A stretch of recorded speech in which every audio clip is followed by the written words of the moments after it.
going on? Welcome in the Matt Bernier Show, DRFTV, live.drf.com, livestream.com, the Daily Racing Forums Twitter handle at DRF Inside Post, as well as the Daily Racing Forums Facebook page. My name is Matt Bernier. You can follow me on Twitter at Bernier_Matt. This is the recap edition of the Matt Bernier Show, going back and looking at racing from this past weekend, the weekend of the 28th and the 29th of July. If you listen to this in podcast form like most of you do, YouTube, SoundCloud, iTunes, video.drf.com, as well as Spotify. If you're over on YouTube, click that subscribe button, give us a thumbs up. You get all the latest offerings from DRFTV. If you listen to us on iTunes, leave us a nice little review, give us a positive rating. Always greatly appreciated. We're going to go over 6 races in depth. We'll give you a very long stakes montage. And unfortunately, just the timing of things, the buyers haven't come in for a number of big races, or they hadn't when the recordings all started. So there is no weekend's best as far as buyers are concerned for this week, unfortunately. Hopefully we're back on the hop with that next week. But we'll give you that big stakes montage. We'll talk quickly about a little bit of a DRF-TV schedule of events for the upcoming week, and we'll get you out of here and ready to go for the rest of the week. Let's start off with what, in my opinion, we had 4 grade ones this weekend. In my opinion, the most impressive effort of the weekend. We go up to Saratoga, 6 furlongs on the main track. This is the field for the grade 1 Alfred G. Vanderbilt handicap. Field of 7 signed on. Your post-time favorite was Imperial Hint, going out for Louis Carvajal Jr. and Javier Castellano. He had missed a little bit of training, so there was a concern about that. And then also he was facing the razor-sharp Switzerland for Steve Asmussen, who his speed is potent and dangerous no matter how you chop it up. So this looked like it could have been an absolute showdown between those two. And then you had some nice off-the-pace horses. Really, this boiled down to a one-horse show. And my goodness, to be honest, as impressive a dirt sprint as I can remember in recent memory. Here's the stretch run from Larry Colmus. And Petrov on the outside. The half in 44.39 seconds. And Imperial Hint has taken the lead. And under a hand ride, he takes off. He takes off by 5.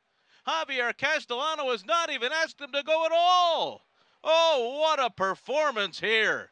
Imperial Hint destroys his competition, and the Vanderbilt Warriors Club was second. Imperial Hint wins by almost 4 lengths in the grade 1 Vanderbilt with a 108 Beyer speed figure. He gets the job done over Warriors Club, and in third, the longest shot in the race at odds of 35-1. Sweet on the ladies. If you decided to play the try for 50 cents, it came back $42 and some change. Not bad considering you had the 4-5 favorite on top. Let's talk about Imperial Hint a little bit more. He's 11 of 17 lifetime, over $1.2 million in career earnings. Owned by Raymond Mamone, trained by Louis Carvajal Jr., bred by Shade Tree Thoroughbreds Incorporated in Florida. Written victory by Javier Castellano, and you see the pedigree at the bottom of the horse card. He's by Imperialism out of a Hint mare named Royal Hint. I mentioned the 108 Beyer speed figure for Imperial Hint. This, to me, he never got out of first gear. This was an absolutely smashing performance. Now, I say he never got out of first gear. The only thing here, I immediately after the race, I put out 2 tweets. The first one was the fact that he never got out of a gallop and stay sound. And I mean that. I want this horse to stay sound in the worst way because I think he is the best sprinter in the country. But then I thought about it a little bit more. And when I said he was never out of a gallop, I kind of remember back to my stance on a horse called Verrazano a number of years ago that Todd Pletcher had. He won the Haskell and won a few other big races as well before he went over to Europe for a little while. I had always maintained with Verrazano that there was not more in the tank. No matter how impressive it looked, because John Velasquez was never really moving a muscle on him, no matter how cool it looked, it wouldn't have made a difference if Velasquez was all over him or he was sitting there like this. The horse was going to give you what he had. And I'm starting to wonder a little bit if that's what the story was with Imperial Hint. Now, maybe I'm entirely wrong. And guess what? If this is everything that he had, it's going to win more often than not, a 108 Beyer. And it's still one of the most impressive races I've seen. But at the same time, here I initially was saying, oh, he wasn't even asked. That doesn't necessarily mean that there was more left in the tank for this little horse. And I say little horse in the the kindest way. Everyone talks about it. He's slight of stature. He's not a giant horse. This visually, though, was tremendous. This was an absolutely fabulous performance. And really, this thing boils down to, for me anyway, if you're a fan of weight or you're a believer in weight and how much weight horses carry, he was the high weight at 124 pounds. There was no one else in the field that was above 120. That was even at 120. So he had a 5-pound swing as opposed to everyone else in here. He finally gets the grade 1 to his name. But this race boils down, to me anyway, and it's something I'm going to take from, if you haven't read any of his material, but specifically Modern Pace Handicapping from Tom Brohammer. This has to do with a term called turn time. Turn time in sprint races particularly, but also in route races. Turn time is really what can separate the men from the boys and the women from the girls, you know, with their respective divisions. And I'm thinking immediately of a Unique Bella and some of those other horses on the filly side of things. But from the boys' side of things, the fact that Imperial Hint, the turn time in a 6 furlong race would be that second quarter because you only got 3 quarters. So the opening quarter, sure, speed is always important. But the turn time, that's really when you can separate horses. And the reason I bring that up, it's something that kind of stands out. When I go through, and I'm not going to use done deals fractions, but for the second quarter, I can go through, I'm going to go second through sixth as far as what their second quarters were, their turn time. 2286, 2278, 2271, 2269, and 2252. Imperial Hints was 2244. So significantly faster, and really, even with the fastest, the second horse, the second fastest turn time would have been the 6th place finisher. That's Petrov. Petrov went 22:52. With Imperial Hint going 22:44, there was almost a 5th. I know it's only a 10th, but we're somewhere in that range. And again, a 5th of a second is a length. The fact that he's moving that much quicker than everyone else on the turn, that's devastating. And then when you factor in the opening quarter and the position of those two horses on the racetrack, when you consider that Imperial Hint went 22:04 for his opening quarter, and here he is just off the pace, and then you've got a horse like Petrov who went 22:57, that right there, that's almost 3 lengths. So the fact that he's also able to extend on the turn, that's what's going to bury any of these other horses. And that to me is what makes this horse arguably, and I don't even want to say arguably, to me he is clearly the best sprinter in the country.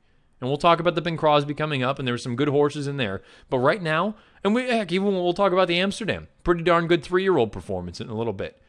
But Imperial Hint to me is the best sprinter in the country, bar none. If he runs like this, you better have him tied on for the Breeders' Cup because it's going to be really tough to run him down. The 108 buyer was awesome.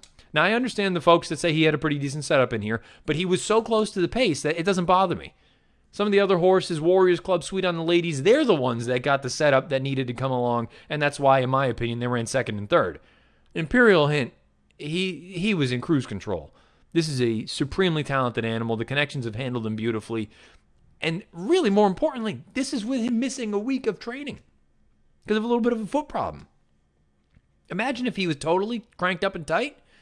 I shouldn't say that. That makes it sound like he wasn't totally, fully cranked up. That's not the case. I mean, more so, imagine if he had another week's worth of fitness coming into a spot like this.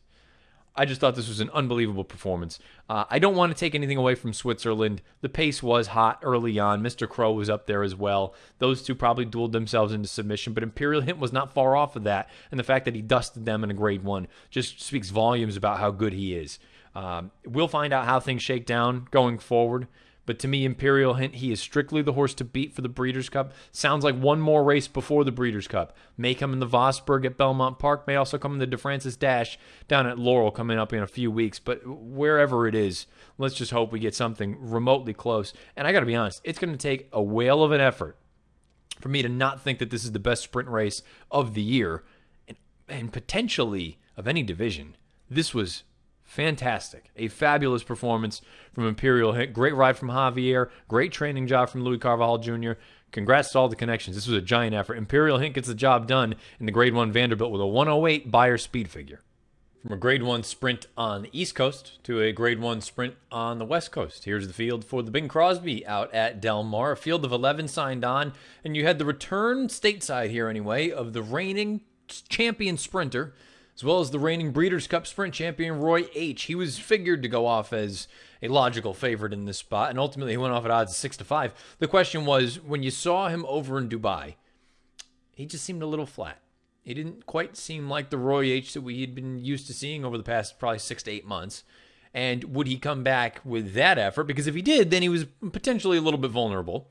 Or would he come back with an effort similar to the one that they had? I believe it was the Kona Gold, where it was essentially a paid workout. He never got out of first gear, but he was visually awesome. Or would you get a Breeders' Cup Sprint effort or any of those other giant races that he had run last year? If you got one of those, he's going to be very, very tough. If you got what you got in Dubai, then I suppose you probably could have taken a shot against him. Ultimately, we've got a horse that's a familiar name, and he's had some success in the Bing Crosby in the past. He prevailed. Here's the stretch run of this year's Bing. The Moon wide open at the top of the lane now as the whole picture changes. St. Joe Bay's desperate to hold on down the centre. Edwards going left, and now here comes Roy H with a big run as well. Ransom the Moon, grandstand side. Ransom the Moon is perhaps going best of all. Yes, he is. Ransom the Moon strikes the front. Ransom the Moon and Flavion Pratt have won the Bing Crosby. Roy H was second, close for third, looked like touching. Ransom the Moon gets the job done again. Second year in a row, he wins the Grade 1 Bing Crosby at odds of 9-2. Roy H, returning from Dubai, he runs second at odds of 6-5. And your third place finisher is another D'Amato entrant in here that is Touching Rainbows. Touching Rainbows finishes third at what is a very, very square number, 21-1. If you play that trifecta with the two logical horses, or two of the logical horses, as well as that 21-1 shot, the trifecta for 50 cents came back $100 even. Let's take a look a little bit deeper at Ransom the Moon. He is 6 of 24 lifetime. He is over $848,000 in career earnings. Owned by Agave Racing Stable and Jeffrey Wilk. Trained by Phil D'Amato. Bred by Samson Farm in Ontario, Canada. Ridden to victory by Flavian Pratt. Flavian Pratt has won this race 4 years in a row. That is a feat that puts him in sort of rarefied air. That's an impressive run of success that he has had in this Grade 1 event. You can see the pedigree at the bottom of the horse card. He is by Malibu Moon out of a Red Ransom mare named Count to 3.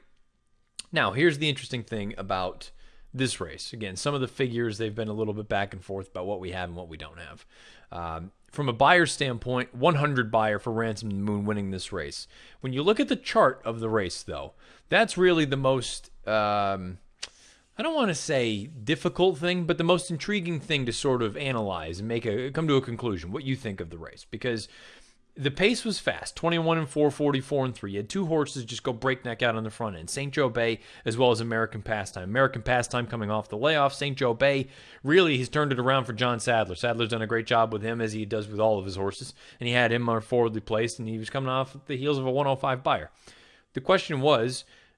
okay, if you have a good setup like that, naturally you're going to have horses coming from off the pace and making these big runs. That's exactly what Ransom the Moon did. The problem, though, with just assessing it and saying with a blanket statement that this was a closer's flow and a closer's feel, he was really the only horse coming from off the pace that did any running. Now, perhaps part of that is because most of the off-pace horses were hopeless long shots. But when I look and see you've got one horse, the winner, who came from 9th at the half-mile call. Then your next four finishers, 2nd, 3rd, 4th, and 5th, were 4th, 3rd, 5th, and 1st. That in and of itself shows to me that this pace actually held up relatively well. And I want to give Ransom the Moon even more credit than just that 100 buyer and saying he's won this race 2 years in a row. He came home in 12-16. You got a horse like Roy H. and a horse like Edwards going left.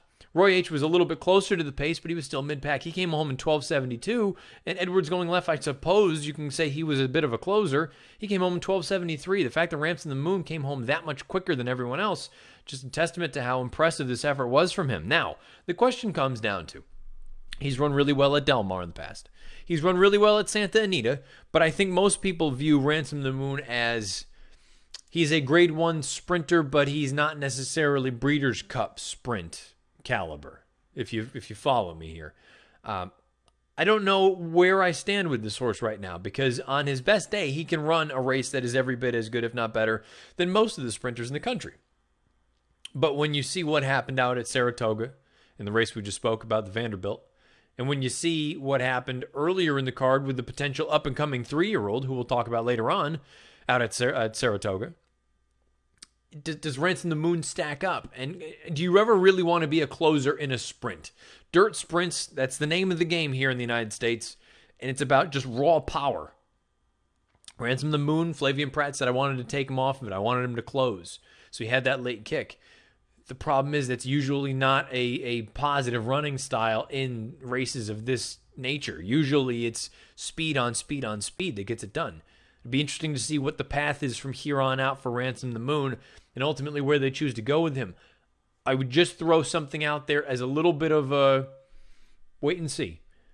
If this sprint division continues to be as strong as it looks it is, and you can make the argument, maybe with the exception of the girls in the distaff division, that the sprint division right now is about as good as we have here in the States for any of the divisions. Ransom the Moon, he didn't run poorly in the Met Mile. File that away. Just keep that in the back of your mind, that I understand the logical move for them is to go to the Breeders' Cup Sprint. Don't totally rule out. I wouldn't be totally shocked if we got closer and closer and these other sprinters continue to run giant races, and perhaps, we'll see what happens with Mind Your Biscuits coming up this weekend in the Whitney. But if they choose to go back to a one-turn sort of configuration, a sprint or the mile, Ransom the Moon, it's a one-turn mile this year at Churchill Downs. I wouldn't totally think it's out of the question that he could try a race like that if the sprint division continues to just be gangbusters. But at the end of the day, he wins another Grade 1, a big effort from him. As far as Roy H. is concerned, I thought this was a fine return effort, considering this was his first start since Dubai. But I also have to be honest, I thought he was a little bit flat at the end. When it looked like, Kent had to get into him a little bit earlier, I think, than I'm accustomed to seeing Roy H. Roy H. is usually that kind of horse that you can just cruise, and you hit the quarter pole, you hit the button, and he's gone. Didn't really have that this time around. He needed to be ridden on the far turn to stay within shouting distance of those pace setters. And then, okay, he came out with a little bit of a run, but it just seemed like he flattened out down to the end. And I think you can kind of see that being evident with the 3rd, 4th, and 5th place finishers all being as closely grouped together along with Roy H. as they were. Those 2 through 5, you could throw a blanket over them, 2 through 6 even for that matter. So I'm just going to be curious to see. I think you're going to get a forward move from Roy H. in the second start, wherever that ends up being. But I think you've got to at least entertain the idea that maybe he's lost a little on the fastball here. Because that run in Dubai, for all things considered, it was a pretty cushy setup. And he was just a little bit flat at the end. This race here, all things considered, pretty cushy setup. A little bit flat at the end. Everybody knows I'm as big a Roy H. fan as you're going to find. I think you have to at least wonder a little bit, though. Is he still what he was when he was champion sprinter in 2017 and when he won the Breeders' Cup Sprint? We'll find out in time. Touching Rainbows, I've never been a huge fan of, but this was a good effort from him, better than I thought he was going to run. Edwards going left, thought this was a fine effort, a little bit in tight at the top of the lane. But, at the end of the day, he ran a fine race. St. Joe Bay, if you think that the pace was supersonic and you think that it was just too much, maybe he's the one that you want to give the benefit of the doubt for the reason I said when we started talking about this race. I just have a hard time just throwing a blanket and saying, you know what, this was a closer's race, and anybody that was forward deserves the benefit of the doubt. I understand he put American Pastime away, and American Pastime is still running right now, but I don't know that it was quite as severe a collapse as maybe initially it looked like it was when you watched it the first time through, because you saw Ransom the Moon with that big run. When you look at the chart, not a heck of a lot of running going on from the back of the pack. One other horse that you maybe want to just give the benefit of the doubt to, I had said when we did the stakes preview, when we talked about it for out of the gate, I said if American Anthem wins this race, I'm going to lose everything, because I hated him coming into this spot. But American Anthem, to me, you have that sort of built-in excuse that he's not a three-quarters horse. He is a little bit more long-winded, a little bit more of a grinder as far as a sprinter is concerned. 7/8 of a mile is going to be better for him, and he's another one. Don't be surprised if ultimately, when it's all said and done, you see him in a race like the Breeders' Cup Dirt Mile. One-turn mile at Churchill Downs this year. I think that race is going to be very, very interesting, because you'll have a lot of those horses, and I know people love to dump on that race as a whole, but now you're at least getting back to the configuration that most people are content with, a one-turn mile. I think you're going to get a lot of those tweeners. I think you might get a Mind Your Biscuits. Maybe you get a Ransom the Moon. Maybe you get an American Anthem. Maybe you get a Promises Fulfilled there as opposed to the Breeders' Cup Sprint. You're going to have some interesting decisions that connections are going to have to make when we get there. But you know what? Let's enjoy these races while we've got them before we get to November. Let's not rush the summer months away. Big effort from Ransom the Moon and Phil D'Amato. Flavian Pratt wins this race for the 4th year in a row. 2nd year in a row on Ransom the Moon. He gets the job done in the Grade 1 Bing Crosby with a 100 Beyer speed figure. Big one for the 3-year-olds at Monmouth Park on Sunday. It's the main event of the entire Monmouth Park meeting, the Grade 1 Haskell Invitational. 3-year-olds, 9 furlongs on the main track. And really, this was an important race for a number of reasons. Could Good Magic get back to his winning ways? We hadn't seen him win a race since the Bluegrass. on the Derby trail leading up to the Kentucky Derby anyway. But realistically, for more reasons than just getting back to his winning ways, it had more to do with the fact that now that Justify is gone, this 3-year-old division is totally up in the air. And it's looking for someone to sort of grab the bull by the horns and say, this is my division now. You knew Good Magic was going to be a heavy favorite in the Haskell. The question was, would he deliver? Indeed he did. Frank Miramati with the stretch run. Control with a quarter of a mile to go. He opens up a 3-length lead on Bravazzo. Core Beliefs hugs the rail and is running a good one on the inside of Lone Sailor. There's an 1/8 of a mile to go, and Good Magic's clear by 4. Bravazzo and Honest second, but the champ is back. Good Magic, in a good-looking performance, cruises home in the Betfair.com Haskell Invitational under Jose Ortiz. Good Magic gets the job done with a 98 Beyer speed figure, winning the Grade 1 Haskell Invitational. Comes home in 13:04. The runner-up is Bravazzo at odds of 5-1. And the third-place finisher is Lone Sailor in here for Tom Amoss, also at odds of 5-1. Let's talk about Good Magic a little bit more. He's just under $3 million in career earnings. He's 3 of 8 lifetime, owned by E5 Racing Thoroughbreds and Stone Street Stables, LLC, trained by Chad Brown, bred by Stone Street Thoroughbred Holdings, LLC, in Kentucky, ridden to victory by Jose Ortiz. See the pedigree at the bottom of the horse card. He is by Curlin out of a hard-spun mare named Glinda the Good. Again, 98 Beyer speed figure, got that final 8th in 13:04, but it was a very comfortable win for Good Magic in a spot like this. Chad has said that it sounds like and feels like he's going to end up going to the Travers. Just got to wait and see, make sure the horse is okay. The only real concern for a horse like this at this point really is, does he want to go 10 furlongs? A runner-up effort in the Kentucky Derby, I suppose. I mean, again, if you strip Justify from the race, he wins. So maybe the 1.25 miles isn't going to be a problem for him. He's going to be one of the favorites going into this spot, along with a horse like Hofburg, who you'll see in the stakes montage later on. I thought this was a good effort, but again, I'm not trying to diminish what he accomplished. Look, a Grade 1 is a Grade 1. He did what he was supposed to do. Very similar to the way that Hofburg did what he was supposed to do in the Curlin on Friday afternoon. You're supposed to go out there. You're better than these horses. You're faster on paper. There are questions about the quality of everyone else. You're supposed to go out there and get the job done, and that's exactly what he did. Check. Good. Now the question becomes, can you really take control of this division against the better horses? Because let's just call a spade a spade. This was not a stellar edition of the Haskell. So he went out and Good Magic did what he was supposed to do. He has the connections in his corner. Now the question is, can you get out to 10 furlongs? Can you do it at Saratoga? And can you really be the one going forward that takes over and says that this is my division now? Justify, he's gone. He's in the rear view. Now we're looking forward. This is my division to be had. Bravazzo had a little bit of a shoe issue in the race. Wayne Lucas says he is good to go.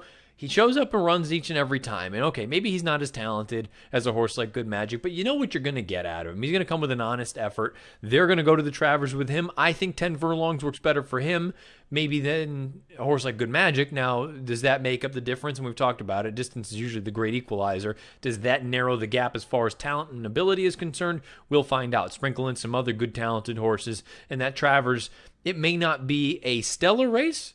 It's a pretty darn good race on paper right now anyway, if everyone shows up, and it's interesting. I think there are a number of storylines that could come out of that Travers up at Saratoga at the end of the year. Lone Sailor continues to be a little bit of a disappointment in a spot like this. I think at the end of the day, you got to wonder, does he want to go shorter?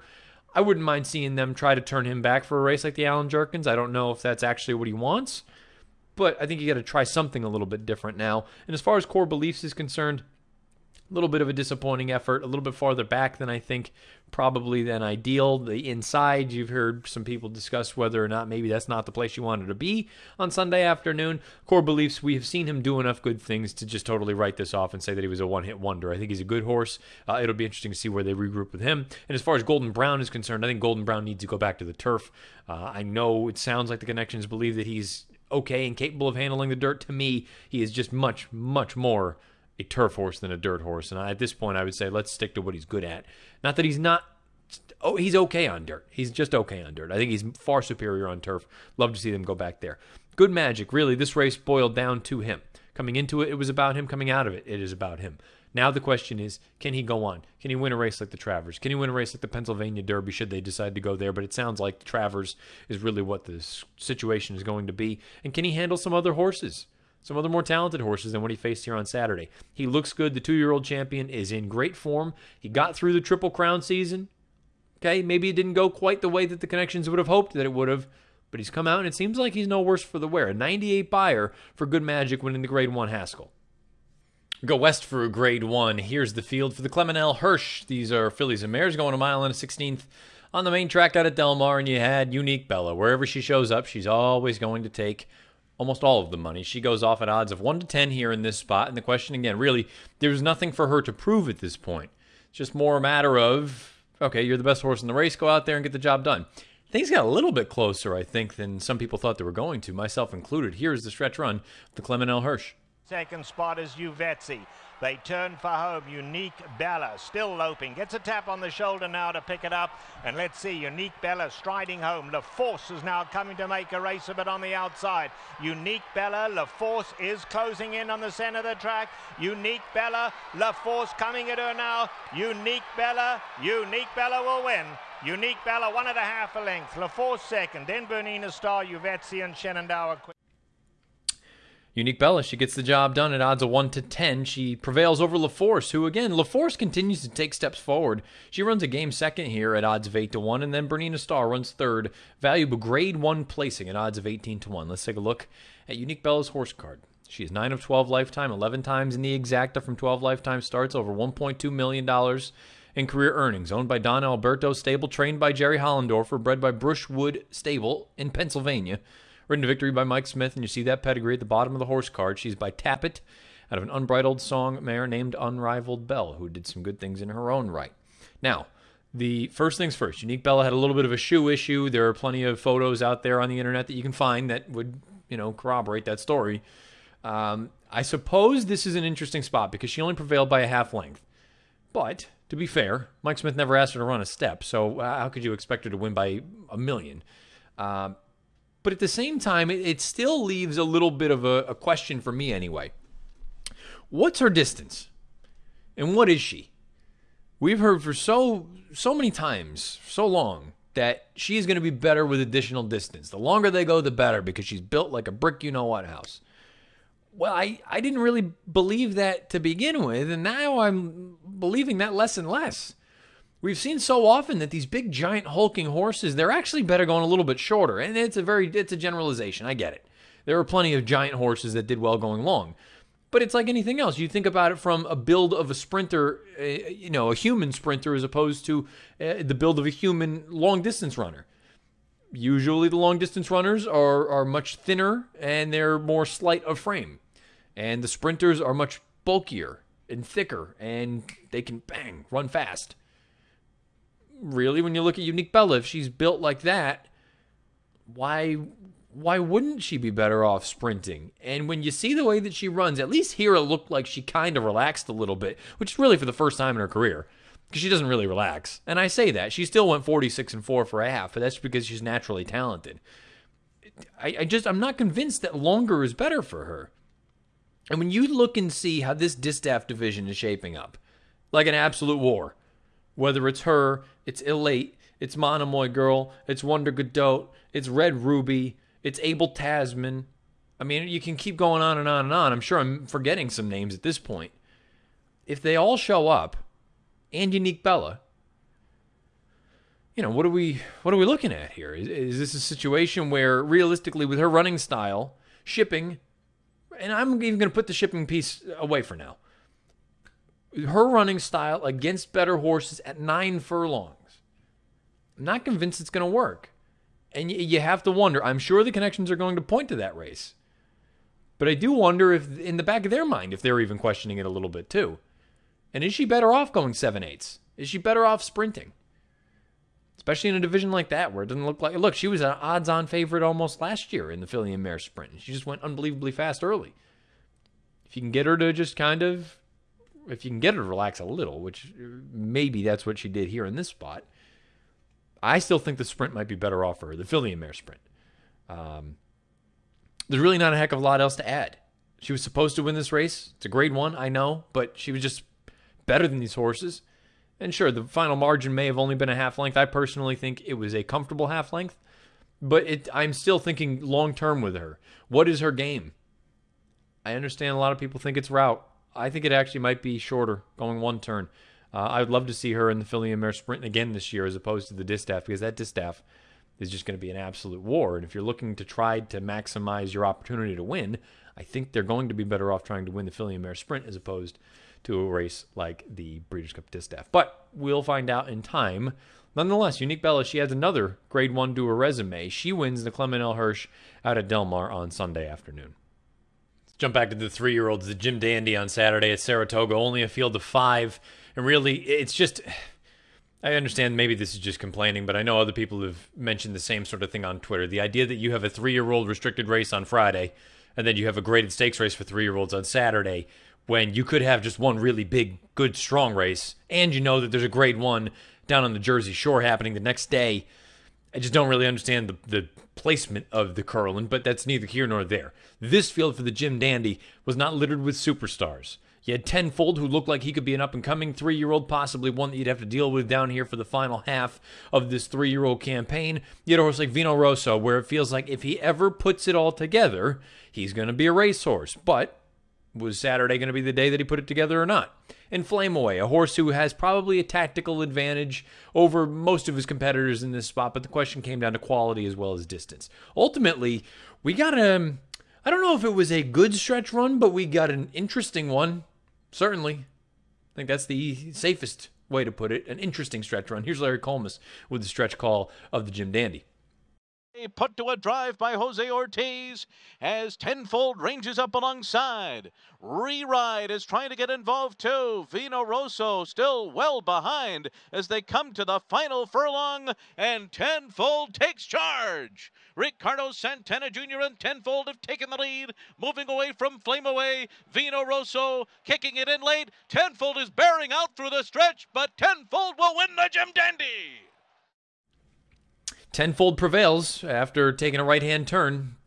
Deep in stretch, he gets the job done at odds of 8-5. The runner-up is Flame Away, the pace setter. He finishes second at 7-2, and Vino Rosso from the back of the pack finishes third at odds of 6-5. Re-Ride and Sporting Chance round out your field. Let's talk about Tenfold. 3 of 6 lifetime, over $679,000 in career earnings. Owned and bred by Winchell Thoroughbreds LLC in Kentucky. Trained by Steve Asmussen. Led into victory by Ricardo Santana Jr. You see the pedigree at the bottom of the horse card. He's by Curlin out of a Tappet mare named Temptress. 93 buyers for each of the top 3 runners. Tenfold, Flame Away, Vino Rosso, all exiting the Jim Dandy. When you look and see the final eighths that these horses ran, the winner, Tenfold, 13.54. Flame Away, 13.58. Vino Rosso, 12.58. It's a tale of, let's just say, at least 2 different sort of situations. The top 2 were 1-2 throughout the majority of the running. Tenfold looped up. Flame Away was in deep water for a long time. The fact that he only lost by 3/4 of a length is 2 things. Flame Away likes to battle, but also it helps when Tenfold loses his mind there for a minute and takes a right-hand turn. Santana, after the race, said he got a little bit scared by the infield television monitor. Steve Asmussen said it's clearly a concern. This is also a horse, and Asmussen very astutely pointed it out, that in his races prior, he has popped back to his left lead and lugged in a little bit, so he still hasn't put it all together just yet. He's only raced 6 times, so maybe you want to give him the benefit of the doubt. For Flame Away, I think really ultimately it came down to the 2 things that were questioned going in: quality and distance. I don't think he wants a mile and an eighth, and I also don't know that he's quite as good as some of these better horses. Tenfold, I think you can still iron it out. He is in as good hands as you're going to find with Asmussen, and I think Ricardo Santana is one of the better riders that many people haven't given the credit he deserves. Tenfold, I think, can move forward, but even Asmussen said it. He goes, he's going to have to move forward if he's going to be ready for a race like the Travers here in 3 or 4 weeks. The enigma of this whole race to me, it's not that Tenfold took a right-hand turn. It's not anything like that. It's Vino Rosso. Vino Rosso continues to be a horse that doesn't make any sense. He finishes in 12-2, almost 12-3. That's a legitimate. He's rolling at the end of the race. The problem is he doesn't run on the turns, really, for one reason or another, and the only time he really has was in the Wood Memorial and was in the Belmont Stakes. In the Belmont, you understand, at Belmont Park, you've got those giant turns, and the Wood doesn't look like he really beat anything in there. I understand I had some interactions with some folks on Twitter after the race because I tweeted something along the lines of, I don't know if he's ever going to figure this thing out. And many people pointed to this being a perfect prep. Take him back, make that one run. He's going to be ready for the 1.25 miles. Very well may be the case. I would just encourage folks to go back and watch the head-on as they go down the backstretch. And John Velasquez has to get the bat out and hit him on the shoulder, basically to give him a wake-up call and say, hey, we're racing. We're not just out here for a jog in the morning. He hits him on the shoulder about halfway down the backstretch because he's being outpaced. He's being totally outrun. On the far turn, he's not even in the picture. And it's not like they were going that fast. 47 for the half and 11 and 4 for 3/4. It's honest. It's not fast. And then all of a sudden, deep in stretch, he turns it on. And initially, I thought it was a little bit of an optical illusion that the other horses were slowing down so drastically that it looked like he was making up ground. But when you go into Formulator, and again, he came home in 12-2. It's not like he was running at the end. This is a horse that still doesn't know what he's doing. And I don't know what you can do for him at this point. Pletcher has played with the blinkers. They've tried to change running styles with him. Todd said, I believe it was this morning, so this is being recorded on Monday, that he's just kind of a quirky horse. That's as accurate. And I don't. There's no blame to be pinned on anyone. The horse is just kind of dopey. If he ever puts it together, he's going to be serious, where he runs a complete race. I'm not sure he's run a complete race in his career, which is stunning, really, when you think about it. Here we are in August of his 3-year-old year. He's run a number of times. He's run in multiple grade ones. He still hasn't run a complete race. Even the Wood Memorial, I'm not going to pin as a complete race. He probably just won because he was just more talented than everyone else. If he runs a complete race in the Travers, he absolutely can win. Do I want to find out at a shortish price if that's going to be the day? And it's the same thing I said about the Derby. And it's the same thing I said about the Belmont. I'm going to say it again about the Travers. Do I want to just bet and hope that today's the day that he figures it all out? No. No, I don't. Until he does it, I'm going to decide that he's just going to continue to do these things. Now, maybe they'll do something to change his running style or what, but until they do, Vino Rosso is just not, he hasn't run a complete race.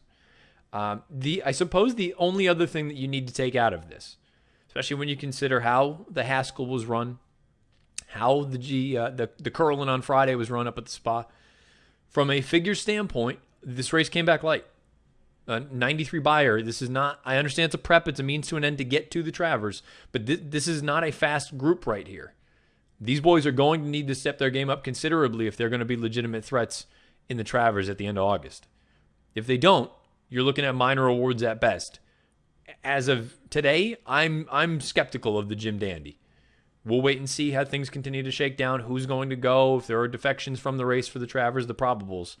But at this point right now, to me, the Jim Dandy right now is a major sort of question mark and a bit of a red flag because of what we saw from Tenfold at the end, from what we continue to see from Vino Rosso, and the fact that Flame Away is not going to the Travers. So, to me, this is going to be one that you're going to have to wait and see. But as of right now, I'm looking at this race as a little bit of a red flag. Nonetheless, Tenfold does prevail, albeit with a little bit of an adventure at the very end. He gets the job done in the Grade 2 Jim Dandy with a 93 buyer speed figure. Last recap we'll dive into. 3-year-olds sprinting on the main track Saturday up at the Spa. This is the field for the Grade 3 Amsterdam 6.5 furlongs. Only a field of 6.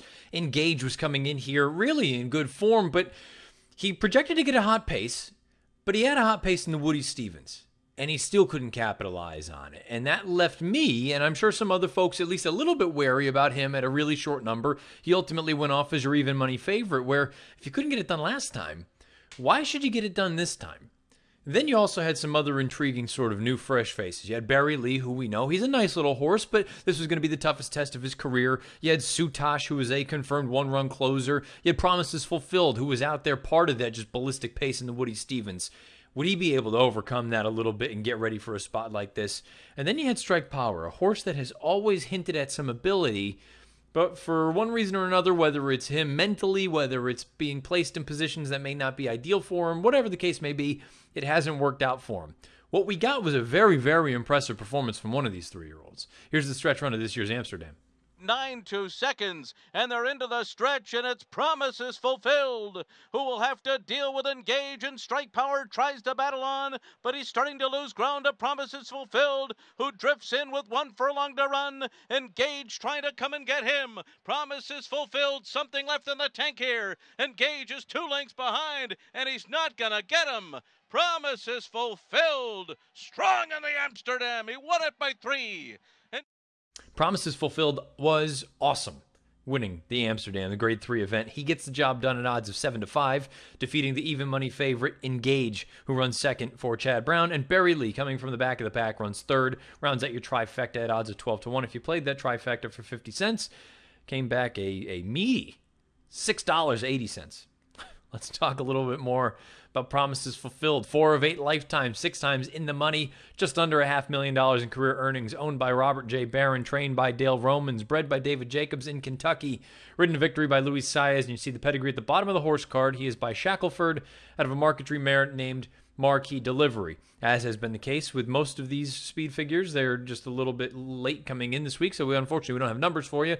But I have to be honest, when you just look at the way that this race was run, first things first, let's talk about the fractions and the way the race actually unfolded. The fact that Strike Power was sent on an absolute just send mission to get off and clear to the front when you knew, even with the scratch a world of trouble, that a horse like Promises Fulfilled was going to be forwardly placed, like Old Time Revival would be forwardly placed. The fact that Strike Power was sent as aggressively as he was, I don't know. It seemed a little bit over the top when you're going 21-1 and 43-4 for a half mile. I wonder if Strike Power has sort of lost his way a little bit just because he's been thrown into the deep end with the route races down at Gulfstream. He came back and he just completely fell apart, came apart at the seams in the Woody Stevens with that hot pace chasing it. And then here in this race, he sets the hot pace and completely falls apart. I hate to say it, but I just wonder if Strike Power needs a little bit of a breather. Give him some time, let him develop, come along, and eventually he'll be ready to go. But for right now, you got to approach him with extreme caution because as fast as he is, I just don't know how much just getting beat over and over and over again in this sort of fashion is going to work for this horse. Promises Fulfilled displayed a new dimension, though, on Saturday, and that's the most important piece going forward.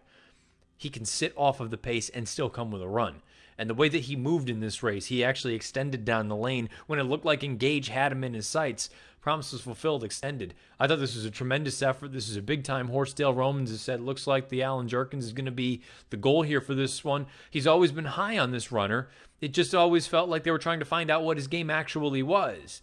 And the longer distances, it didn't seem like it was really ever going to work out simply because of his running style. He wanted to go. Now, he is naturally fast, but since he has shown that he can sit off of a target and still be as effective as when he's out there on the front end, Promises Fulfilled becomes a very, very interesting sprinter going forward. Now, he's got to deal with that other big horse that we spoke about earlier, what we saw up at Saratoga, and even the horse we saw out in Southern California. So I don't know if a Breeders' Cup kind of race, if I'm thinking right now, and who knows, maybe he's going to continue to mature and continue to get better and better, but at least for a race like the Jerkins, Promise Fulfilled has to be on the short list of contenders in there because now with that versatility, that ability to sit and finish, he becomes a major, major threat. We'll see if that continues down the line for, let's say, Breeders' Cup time, but nonetheless, big-time effort from Promises Fulfilled. As far as Engage is concerned, he is a nice horse, and I can't really say anything more or less than that. He is not as good as sort of the betting has suggested he is, because really he's had 2 tremendous setups and he just hasn't been able to get the job done. And he hasn't run poorly. So he's somewhere in the middle. I wouldn't trust him as far as a win contender is concerned. To me, he's always going to be a little bit better used underneath.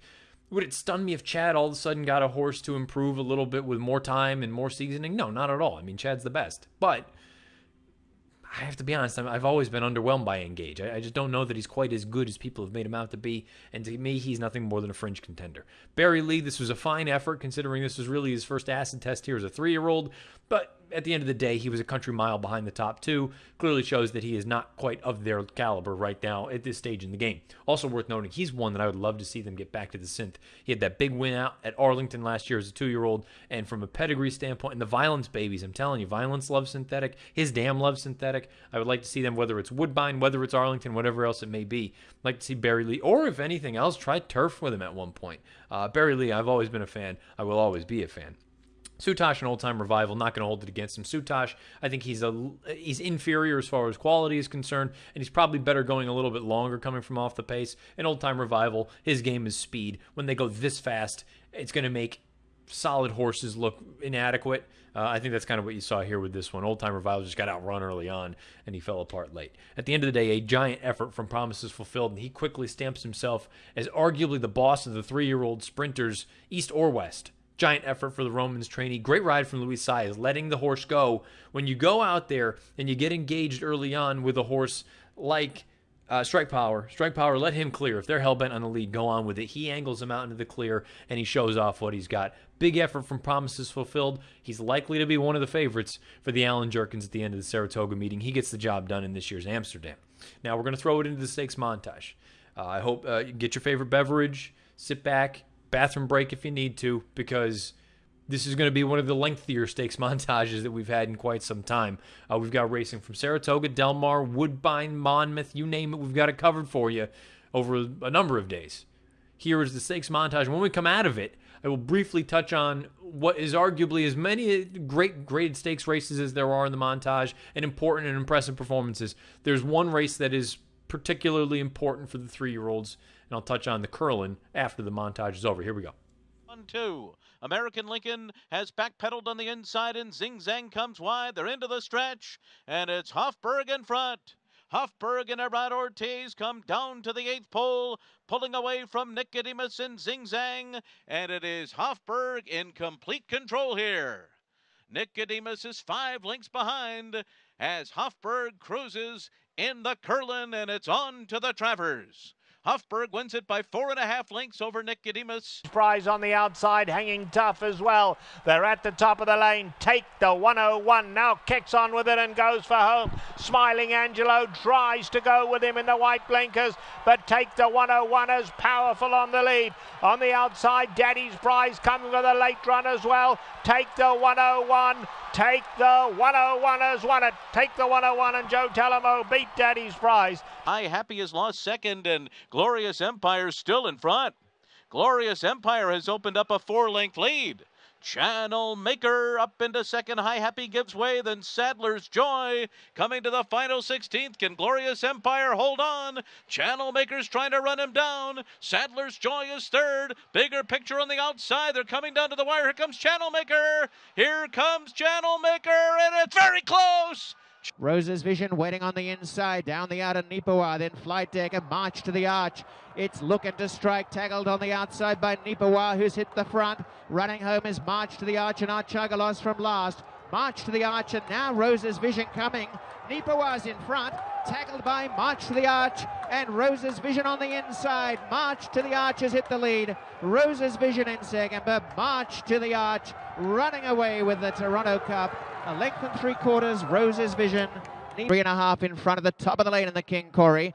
In second, Runaway, Hempe starting to make a run now. Having a peep round, Eureka Rosa da Silva. Wyatt's Town has never really had a test. Hempe's 3.5 behind and is coming on now. Hempe a chance. Wyatt's Town only a length, but the wire will save Wyatt's Town today. Wyatt's Town first, Hempe second. Runaway third, and back. Top of the lane, Pee Wee Reese hanging on. Fly to Mars takes them on. B Squared is in there as well. Ashy Love Sugar hooks to the outside. Grecian Fire coming with a late run. It's Fly to Mars, Grecian Flyer, B Squared. Fly to Mars finds more on the lead. Fly to Mars, too good today. And Fly to Mars won the Californian Dream in about a length to Grecian Fire. Then came B Squared. Code Warrior, Weight of Versailles hooking very wide, is running on. Down the lane, and it's Kasuga. Will she tackle strongly now? Weight of Versailles coming with Lull. Weight of Versailles on the extreme outside gathers them in. Smiling Causeway fighting on. Lull not doing enough at the moment. And Smiling Causeway trying to go with Weight of Versailles. Lull back in third. Weight of Versailles on the outside, and Smiling Causeway neck and neck to the wire. Smiling Causeway trying to come back. Weight of Versailles, Smiling Causeway. Oh, that's a head bob between Weight of Versailles and Smiling. Catch as they come to the top of the stretch. 3/4, 111.83. Ivy Bell on the outside comes alive. And Wow Cat is still in the mix, fighting on between those two, but Farrell is still there with a furlong to run, and suddenly Verve's Tail is going to join the fray too. It's Farrell on the inside. Wow Cat outside Ivy Bell and Verb's Tail, and they're all coming to the wire together, and Farrell holds on. They turn for home. Zanotti on the outside and Name Changer very close together from the moment the gate opened, and they're head and head with a furlong left to go. Name Changer digs in gamely, leads by a half length. Zanotti's trying hard. Then Paige McKenney, a rallying third. 16th pole, Name Changer, Zanotti. Name Changer wins the Monmouth Cup. And even wider is now Sweetgrass Creek. Sweet Romance, top of the lane in the Vigil. Pink Lloyd given full bore out wide, coming with Circle of Friends to join Yorkton and Jack's Escarpment. And then Sweetgrass Creek. Pink Lloyd has raced to the front, and the Vigil Stakes defending champion is in the lead. It's Pink Lloyd by a length, and he is back. The $1 Million Man. Pink Lloyd is first, Yorkton second. Call is starting to pick it up from well out of it. They're at the top of the stretch. Byrne joins Unchained Melody. Divine Miss Gray has been softened up at the rail. Behind them, Dream Call is rallying, but it's Burned in control as they come to the 16th pole with a 4-length lead. Dream Call chasing furiously in second. Burned a 2-length lead. Dream Call flying, but the time has run out. Burned wins the Molly pitcher. Go. Carafa swings to the far outside. They're at the top of the stretch. Mo Maverick, Synchrony's coming through a very narrow opening on the inside. Can he get through? Yes, he can. And Synchrony erupts from the back of the pack and takes command. Dr. Mounty second. Synchrony strides out powerfully to air in the ocean port. Turns for home. Dream a while with those nostrils flaring. Collars Viva Vegas will have to hold off Elysia's World in the final eighth of a mile. It's Dream a While, a 2-length lead. Elysia's World moves into second. Viva Vegas third. Coming to the 16th pole. Dream a While holding on. Elysia's World charging on the outside, and Elysia's World got up to nail Dream a While. To Bold Thunder, who's racing on the outside of Dubini with the white blinkers. Down at the rail comes Snow Day. Proforma angles out there in the final furlong. Pool winner has to come and get Imprimis late. Imprimis has a 2-length lead. Pool winner moves into second. Raise Warrior, Dubini, and Proforma. It's Imprimis holding on. Imprimis sharp in the Wolf Hill Stakes. Second goes to Pool winner. There you have it, this week's Stakes montage, which might as well have been a feature-length film just because there were so many of them that had to go together. But great job from all the guys back in New York for putting all that together. Thank you very much. And again, great performances left and right all over the place. Unfortunately, normally, we lead in now to the weekend's best as far as buyer speed figures are concerned. But again, just because some numbers didn't come in time for all of this to kind of go out, we're going to have to punt on that for this week. That'll come back next week. Fingers crossed, hopefully, everything good there. As far as DRFTV is concerned, I'll give you a little bit of a rundown what's to come for the rest of the week. You'll have Weekend Warrior videos. You will also have, you name it, stakes previews. You'll have DRF Bets races of the day. You will have the latest edition Out of the Gate with all the usual suspects. You'll have the latest editions of the DRF Players podcast. Peter Thomas Fornatal and Jonathan Kinchin. You'll have Woodbine Plays of the day. You name it, you'll have it. You'll also have the preview edition of the Matt Bernier show coming up at the end of the week. We are leading into Whitney weekend up at Saratoga. I'm sure that will be right up there. And I'm sure I'll probably start off the beginning of the preview edition with a little bit of an overview of what the Travers could look like. And again, with Wonder Godot coming in, and I had said, coming out of that montage, that I would briefly touch on the Curlin. Here we are. I think Hofberg did what he was supposed to do. He was just far superior to those horses. He's supposed to go out there and beat them. Very similar to Good Magic on Sunday afternoon in the Haskell. Now the question is, can you do that against the better horses? He did that over a wet racetrack as well, so you got to factor that in. But it was good to see him do what he was supposed to do, where we haven't seen that from some of these other horses. But now, that Travers, if everyone comes together, again, with Justify, when the cat's away, the mice will play. Justify's gone. So now all of a sudden you get Good Magic. You get Hofberg. You get Wonder Godot coming in, 1.25 miles. That's what she wants. I was a little bit surprised they chose the Travers, but heck, why not? 1.25 miles, that's what she wants. Then you get those horses coming out of the Jim Dandy. You get Tenfold, you get Vino Rosso. Sounds like Gronkowski's going to be ready to go. Get some other interesting runners. Should be a fun race. May not be a race that has any sort of year-end implications for championships or awards. Should be a fun race, and it will at least hopefully give us a little bit of clarity as far as, okay, who really is the best 3-year-old now going forward? So my little thought there on the Curlin, thought Hofberg did what he needed to do. Thought it was a good effort. Now you got to do it against better horses. As far as the rest of the week is concerned, you had the DRFTV schedule of events. If you're over on YouTube, click that subscribe button. You'll get all the latest as far as DRFTV is concerned. Give us a thumbs up as well. If you listen on iTunes, write us a review. Give us a positive rating. Always greatly appreciated. Questions, comments, concerns, fire away at me on Twitter at Bernier_Matt or underneath the video player over on the YouTube channel. Without further ado, we will let you get going with the rest of your week. Whenever you listen to this, whether it's live on Tuesday or your podcast on Wednesday or Thursday, whenever it is. Get the handicapping. Saratoga and Del Mar are rolling. We got plenty of good action coming up for you. So I will be back on Friday with the preview edition of the Matt Bernier Show, taking a look at some stuff coming up for this upcoming weekend. Until then, best of luck however you're playing, whatever you're playing, wherever you're playing. This has been the Matt Bernier Show.